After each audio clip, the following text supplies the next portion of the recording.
Baik, Assalamualaikum warahmatullahi wabarakatuh. Selamat datang di video saya. Pada kesempatan kali ini saya akan mempresentasikan hasil proyek akhir kelompok kami yang beranggotakan Haidar, itu saya sendiri, lalu ada Muhammad Zafran dan juga ada Wahyu Keraton.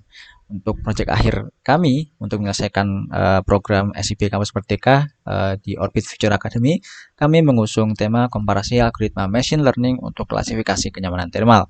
Di proyek akhir kami adalah research based. Lalu menuju slide selanjutnya, di mana untuk 4 poin yang akan disampaikan yaitu latar belakang, project cycle AI, lalu ada tugas saya yaitu data exploration dan juga hasil dari kerja kami. Lalu di sini menuju latar belakang kurang lebih berkaitan dengan energi, penggunaan energi yang dikaitkan dengan penggunaan energi pada fisika bangunan, terutama untuk pengondisian udara yang ternyata cukup besar, bahkan bisa dibilang sangat besar, dan tentunya hal tersebut berpengaruh juga dengan produktivitas okupan, sehingga menjadi sebuah urgensi bagi kita untuk mencari solusi terkait hal tersebut. Salah satunya adalah bagaimana kita bisa mencari algoritma untuk melakukan prediksi kepada kenyamanan atau sensasi thermal. Nah, yang menjadi permasalahan adalah algoritma yang digunakan saat ini masihlah mayoritas menggunakan PMV atau Predict Mean Vote, yang mana masih memiliki prediksi yang kurang tepat, sehingga menjadi urgensi bagi kita untuk mencari algoritma baru. Nah, untuk project cycle AI-nya terdapat 6 step kurang lebih seperti pada gambar. Lalu kita akan berfokus pada data exploration, yang mana merupakan salah satu tugas saya, di mana pada data exploration intinya kita melakukan eksplorasi pada data set yang kita gunakan, yang dilakukan dengan 2 langkah, yaitu data understanding dan juga pre-processing data. Pada data understanding, secara inti kita mencoba untuk memahami dataset kita, bagaimana dataset itu bisa didapatkan, lalu bagaimana dataset itu isinya seperti apa, diambil di mana dan sebagainya.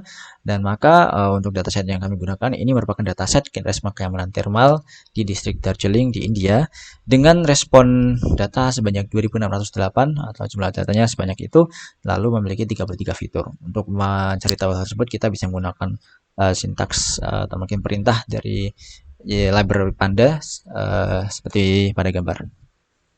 Lalu pada preprocessing data kurang lebih kita melakukan persiapan agar data tersebut bisa diolah menggunakan model yang kita gunakan. Di sini ada beberapa step yang saya gunakan, yang kami gunakan, dan kurang lebih diawali dengan filtering, di mana kita mencoba untuk memahami variabel dependentnya adalah tentu saja sensasi thermal, dan variabel bebasnya yang tentu saja mempengaruhi variabel dependent kita cari menggunakan studi literatur dan kita dapatkan sesuai dengan Vengeance parameter.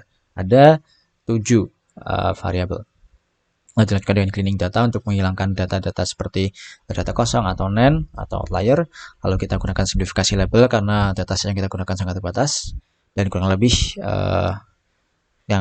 seperti ini untuk codingnya.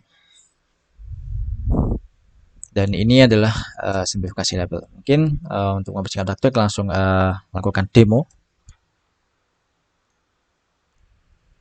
Baik, layar sudah mencapai layar demo. Di sini kita menggunakan Jupyter Notebook untuk melakukan demo dari final project kami. Dan untuk repositori yang kami gunakan adalah repositori milik teman saya, Muhammad Zafran. Di sini terdapat dataset dalam format CSV dan juga file coding. Di sini seperti biasa kita mengimpor datasetnya. Lalu kita gunakan perintah head untuk memvisualisasikan atau memperlihatkan datanya. Di sini tadi kita mencari info dari datanya, terdapat 33 fitur. Dan di sini berdasarkan standar ternyata 3008 baris ya untuk data raw-nya, dan memiliki 33 fitur. Lalu kita gunakan Vengeance parameter yang berkaitan atau berpengaruh terhadap thermal sensation yang akan kita istilahnya kita klasifikasikan di sini sebagai variabel dependent. Lalu maka di sini kita lakukan filtering, dalam artian kita mengambil variabel-variabel yang kita butuhkan. Jadi 1 ini dependent, lalu 6-nya adalah variabel bebas yang mempengaruhi dependentnya. Di sini terdapat banyak data NaN, maka kita lakukan pembersihan data NaN dan juga data kosong dengan menggunakan Drobna. Lalu di sini kita coba untuk menggunakan pengecekan unique feature untuk melihat ada tidaknya nilai string yang tidak merepresentasikan thermal sensation fault. Lalu di sini kita visualisasikan menggunakan SNS ya, atau Seaborn dari library Seaborn. Lalu di sini kita menuju ke simplify, kelas simplify, karena dataset yang digunakan persebarannya tidak rata untuk kelas yang berada di pinggir, atau di sini berada pada bagian -3. Kalau misalnya kita sandarkan pembagian kelasnya itu sebanyak 7 kelas, maka di sini dari 7 kelas kita sederhanakan menjadi 3 kelas saja.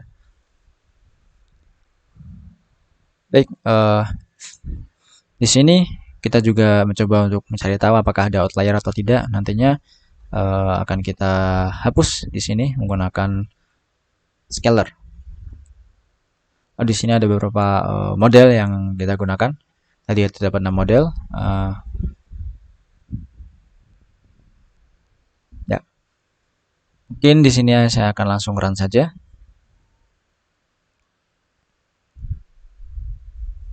Untuk 6 model yang kita gunakan, terdapat 6 model. Mungkin saya pindahkan sebentar. Ya, untuk 6 model tersebut ada nama algoritma yaitu logistic regression, KNN, lalu ada SVM, random forest, decision tree, dan naive bayes. Nah, tadi kita juga sudah sempat singgung untuk feature scaling. Lalu di sini sudah masuk ranah modeling yang dilakukan oleh teman saya.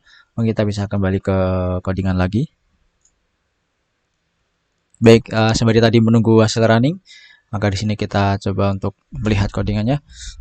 Jadi tadi setelah kita melakukan handling outlier dan scaling, kita juga lakukan splitting.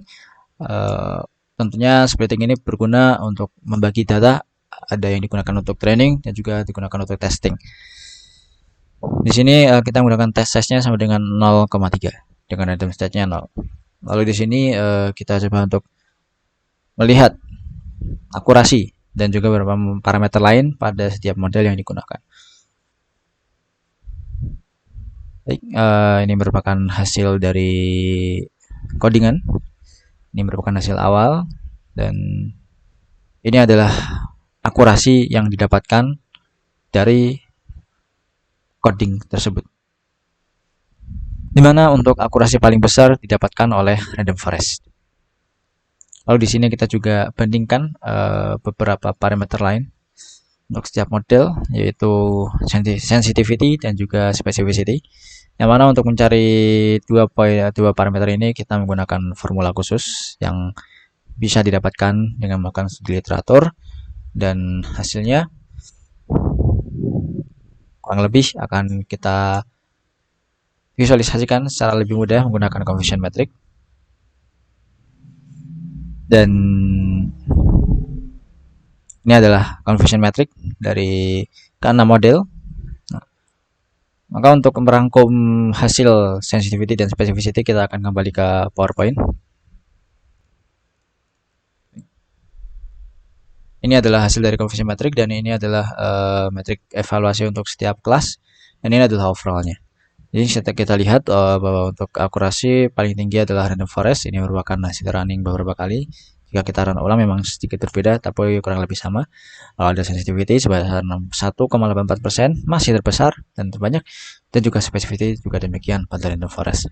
Maka kesimpulannya adalah random forest memiliki performa terbaik untuk melakukan klasifikasi kenyamanan atau sensasi thermal yang kita dapatkan di penelitian kali ini. Lalu untuk sarannya tentu saja kita dapat melakukan hyperparameter tuning atau kombinasi dengan model seperti LDA untuk meningkatkan 3 parameter tadi. Sekian presentasi dari saya. Oh ya, tidak lupa juga karena research base kita juga berencana untuk publikasi jurnal. Lebih seperti ini tampilan jurnalnya. Sekian dan terima kasih. Mohon maaf apabila terdapat kesalahan, mohon dimaafkan. Assalamualaikum warahmatullahi wabarakatuh.